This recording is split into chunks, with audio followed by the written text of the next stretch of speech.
how can you find out what your clients and customers really want and if you're actually fulfilling all their needs?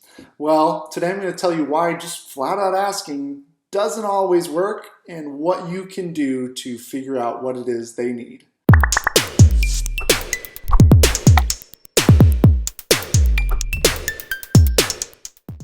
What's going on, everybody? Craig here, and I'm a profit advisor who loves helping small businesses finally take control of their finances, make things simpler, and put more money in their pocket.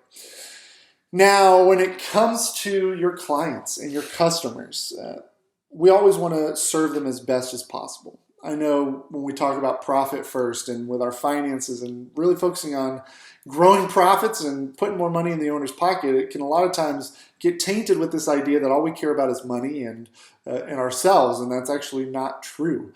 Profit, revenue, those are all byproducts of serving people well. And in fact, I only work with business owners who genuinely care about their clients and their customers. So what I want is by better serving people, we are more profitable and you're making more money. Now, of course, we got to organize our money and get really clear on where it's going in order to do that. But just hear me on saying that as we talk about profit and revenue, it's not at the cost of people. In fact, we're putting people first. We're serving people first. Now, as we do that, how do we figure out what they need? How do we figure out what they want? You've probably noticed, especially if you are very hands-on with your client base. I'm a financial coach and profit advisor. So I work with businesses in one-on-one settings, and I work with people on their personal finances in one-on-one settings. So we are very relationship built. So if I were to reach out and call and say, hey, what am I doing wrong? What could I do better? What are they going to say? And if you did that to your client, what are they going to probably say? Everything's great. You're killing it. It's awesome. You're doing wonderful. We're thrilled.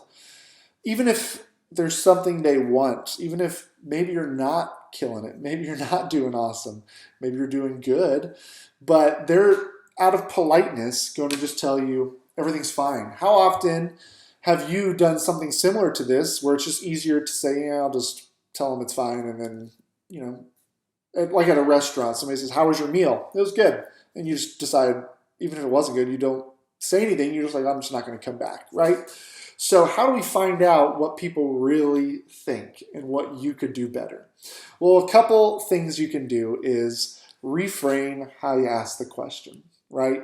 So number one, figure out their wish list. What is the things that they wish they had? What are the things, and not scoping around you, but around them. So not what do you wish I did, but what do you wish you had in your business? What things are you struggling with? What things do you wish were better, were easier?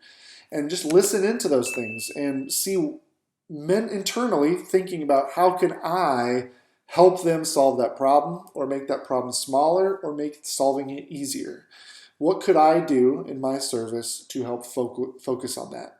Another thing, instead of saying what could I do better or what am I doing wrong, is what do you wish other coaches did, or what do you wish other plumbers did, or what other fill in the blank, whatever your business is. And you could even frame it as what did other people not do that maybe turned you away from them, or past coaches you've hired, what caused you to decide to shift? And listening to those things, because people are a lot more prone to tell you what they don't like about others, because it's not impolite to do that. They'll tell you what they didn't like about another service provider. Use that, because odds are, well, I don't want to say odds are, but you can hear them, and if they say, yeah, the last coach, he just didn't check in on me often enough. And so I can think, well, how often am I checking in on them? Do I feel like it's often enough? And maybe I followed up with, yeah, so what is often? How often were they checking in with you? And so you can kind of scope that in, and then you realize, at least to them, frequent check-ins is important. And so what I'm doing, I'm probably going to want to ramp it up a little bit more and check in more frequently or do more touch points. If they're like the last plumber I worked with, he didn't show up on time. He was usually 30 minutes to an hour late. Well, then I'm thinking, okay, have I been on time every time? How can I make sure?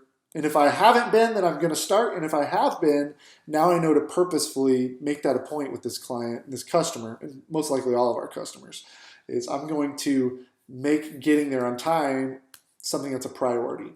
And then as you see trends across your clients and your customers, as they all start saying the same things, if everybody's saying punctuality is important to them, you now know that probably your ideal customer, your market, wants a plumber who's going to show up when they say they're going to show up. And so you have to prioritize that and figure out, great, that's what they want. Maybe I'll be the one plumber in town who's doing that. And how can I make that a priority in how I serve my client base? So find out what they want by asking what they wish they had, maybe what their other problems are, and then what do they not like about other people in your industry or in similar industries. All right, guys, reach out to your customer base, see what they're thinking, serve them better, and in turn, you'll serve your business, your staff, and yourself better. All right. If you need help with anything profit, finances, business, I'm here to help you. Click on the link below in the description for a free coaching session. We'll dig in, get you some clarity, some best next steps to take that will skyrocket your results. All right, guys. Thanks for joining me. Be sure to hit subscribe, and I'll see you in the next video.